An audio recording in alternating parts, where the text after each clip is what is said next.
ఎన్ని గేదెలు ఉన్నాయేంటి ఎప్పుడు చూసినా పాలు, పెరుగు, నెయ్యి అనుకుంటూ నెయ్యి వీడియోలే పోస్ట్ చేస్తున్నామని చెప్పి నిన్నైతే మా ఫ్రెండ్ ఒక అమ్మాయి అయితే నా నెంబర్ తీసుకొని మరీ కాల్ చేసిందండి.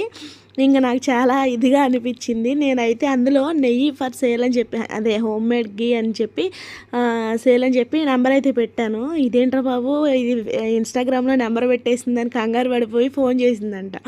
అది మా హస్బెండ్ నెంబరే పెట్టాను నేను. కొంతమంది నేను ఇన్‌స్టాగ్రామ్‌లో రీల్స్ చేస్తున్నాను కదా! నెయ్యికి సంబంధించి ఎప్పుడన్నా. అప్పుడు కొంతమంది మాకు నెయ్యి కావాలని చెప్పి అయితే అడుగుతున్నారు. ఆళ్ళెవరంటే కాకినాడ కొంచెం దూరం వాళ్ళు అడుగుతున్నారు.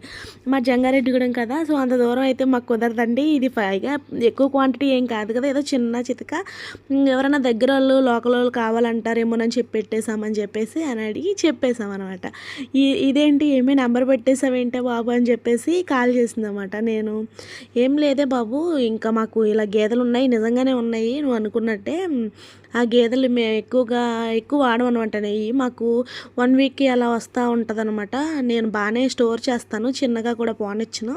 అందుకని చెప్పేసి ఉందని చెప్పేసానన్నా. పర్లేదే బానే చేస్తున్నావు అని అంటుంది. నాకైతే నవ్వొచ్చింది. ఇంకా కొంతసేపు మేము సరదాగా మాట్లాడుకున్నాం అనమాట.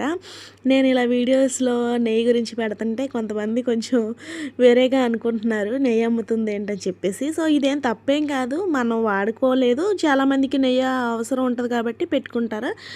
మా లోకలోళ్ళు ఎవరైనా అడుగుతారేమోనని చెప్పి అయితే పెట్టానంతే. సో, ఇంకా ఇది పక్కన పెడితే ఇవాళ నేను మళ్ళీ నెయ్యి చేశాననమాట. చాలా అంటే వచ్చింది. సో, ఎవరికైనా కావాలంటే నంబర్ ఇస్తా